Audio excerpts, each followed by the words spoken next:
Good day folks, welcome to the MD Wildman channel. On today's video, a real quick and easy do-it-yourself project for the hunters out there, and it's a real great one. You're going to love it. Stick with me. Listen, if you haven't yet subscribed to the MD Wildman channel, go ahead and hit that subscribe button. We sure would appreciate it. As always, we're looking for questions, comments, whatever you got, go ahead and leave those in the comment section down below, and we'll get back to you as soon as we possibly can on those. So today's video is real easy. I'm going to show you how to make a do-it-yourself version of shooting sticks. Now, I got to give credit to my good buddy Ed Christie.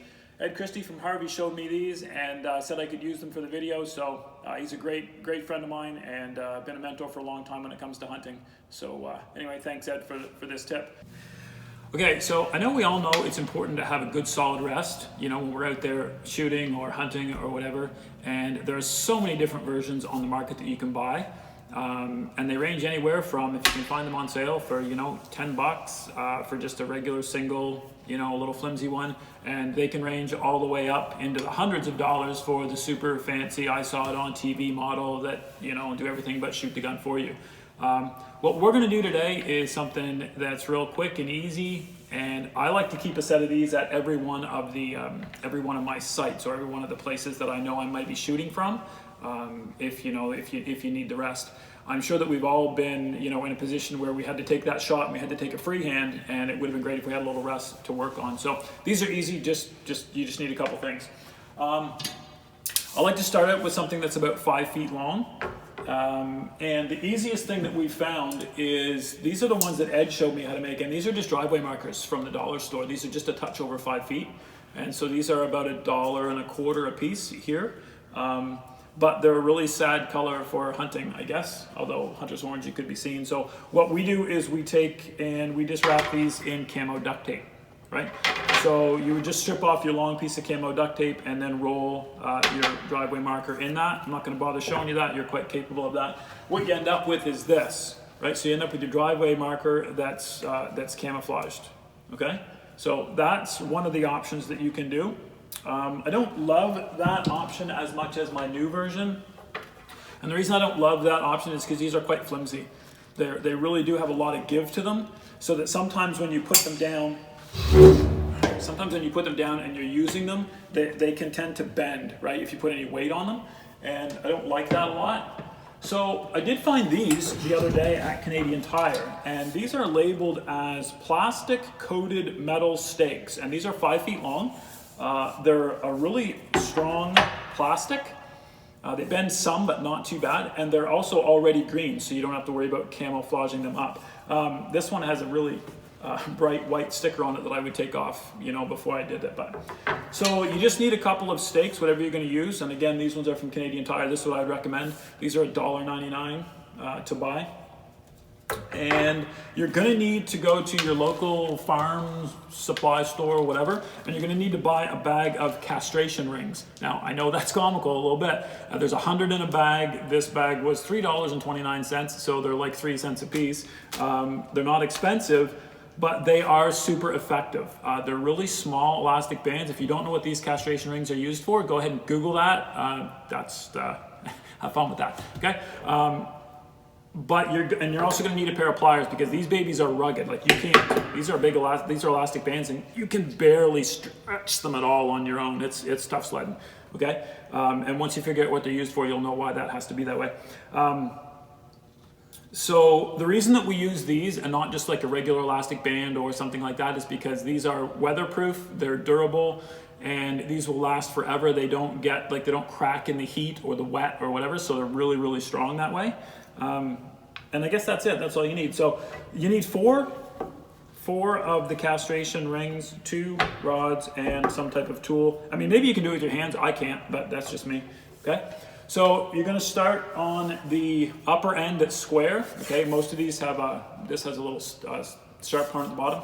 Okay. So you want to start on the square end, and you just go and put one of the rings over top and just slide it down a ways. Okay. So that's what you've got. The next one, you have to put the 2 together so that they're, whoops, both the square ends, please. So put the 2 ends together, and then you're going to want to put this castration ring over top of both of them, but I can't do it with my hands, so I need a pair of these welding pliers, and this allows us to stretch them out, if I can do it. stretch them out over, they're so strong. And then plop them over the end of both and then roll them down your pliers, just like that. Now, how you get that done is completely up to you. Makes no difference as long as you get the castration ring or the big rubber band thing around both of those. And we're gonna do that 3 times in total.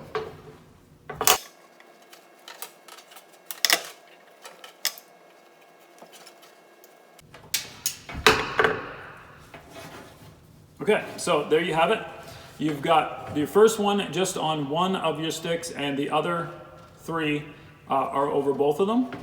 And then what you do is roll the first one up so it's closer to the other 2, or the other 3, sorry. And then we're gonna get a hold of it with our pliers. Okay, so once you can get a hold of it with your pliers like this, you're gonna have to pull it out and stretch it all the way up over top and drop it between the 2. Okay, so you're gonna bring it up and drop it between the 2 sticks, and that captures, okay, so now your middle one is just holding in between those 2, okay? So that's what you should have when you're all said and done, okay? Now what you just did was you created your ability to turn this, stretch it out, and you've created that B, and it's super strong. Okay, it's not going to go anywhere. You can hold it and you can bend it or open it or close it as much to adjust the height, you know, depending on how high you are. Okay, you want to try to move this down the sticks about 4 inches is about what I recommend. So you're going to want to push this down some, the whole thing all together, until you get down there about 4 inches or so. What that allows you to do, my little sample toy gun here. So if I was walking along or standing and I wanted to shoot, I simply can do this, and I've got my solid shooting rest right like that, and I can adjust this if I'm sitting down, let's say, or I'm crouching down, right? Because the elastic bands are so strong, and you can adjust the height any way that you want to. So you crouch down, there's your solid rest, right? If you're sitting, the ground blind maybe,